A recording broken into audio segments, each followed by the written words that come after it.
বিমানের যে সিন্ডিকেট, এটা চাচ্ছে বিভিন্ন এয়ারলাইন্স গুলো চাচ্ছে যে এই সিন্ডিকেটটা চালু থাকুক। আর সিন্ডিকেটটা যদি চালু থাকে তাহলে বাংলাদেশ বিমানের টিকিটের প্রাইস বেশি থাকবে। সেক্ষেত্রে অন্যান্য দেশের এয়ারলাইন্সের গুলো প্রাইস কম দিতে পারলে সেগুলো চলবে। এক্ষেত্রে আমাদের বিমান বাংলাদেশ অন্যান্য সব দিক দিয়ে লাভ তো হচ্ছেই না, বরং ক্ষতির দিকে সম্মুখীন হচ্ছে। তো আমি মনে করি যে অন্যান্য দেশ যদি, ইন্ডিয়ার মতো দেশ যদি 400 রিয়ালে সৌদি আরবের টিকিট দিতে পারে, তা আমি মনে করি বাংলাদেশ বিমান সরাসরি ফ্লাইট 300 সাড়ে 300-র মধ্যে দিতে পারে। যদি এটা করা সম্ভব না হয়, আমি মনে করি সিন্ডিকেটও ভাঙা সম্ভব হবে না, আর টিকিটের দামও কমা সম্ভব হবে না। আর যদি টিকিটের দাম না কমে, তাহলে বাংলাদেশ বিমানে অদূর ভবিষ্যতে কোনো যাত্রী পাওয়া যাবে কিনা আমার সন্দেহ। দেখেন, আমি গত 3-4 মাস আগে দেশের থেকে গেছিলাম। তখন কিন্তু আমি আপ ডাউন টিকিট করছিলাম 1600 রিয়াল দিয়ে। আসা যাওয়া 6 মাসের ছুটি ছিল।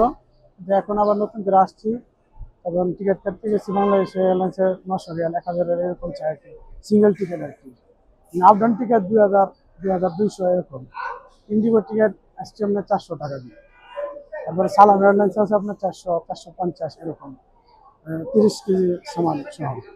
এরকম বাংলাদেশের বিমান যদি মনে করেন যে আরো কাজটা কমে আনে, তাহলে যাত্রী অবশ্যই আরো বাড়বে।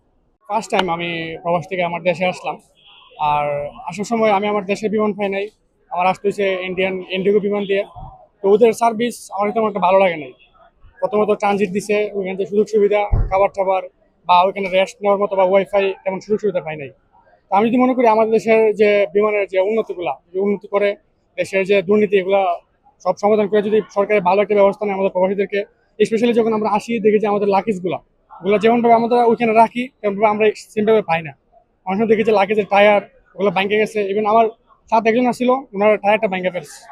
তো আমরা সম্পূর্ণ সুযোগ সুবিধা পাইতেছি না। বাংলাদেশে বিমান যখন আমরা ভ্রমণ করি, তখন তাদের অক্সিজেন ওই গ্যাস এমন ভাবে দেয়, ও তার জন্য কানে তেমন ফাইটা যায়, এমন ভাবে চাপটা রাখে, কান ধরে রাখতে রাখে। ইয়ার প্লাগও দেয় না, একটা ইয়ার প্লাগও দেয় না। অন্য বিমানে এরকম নাই।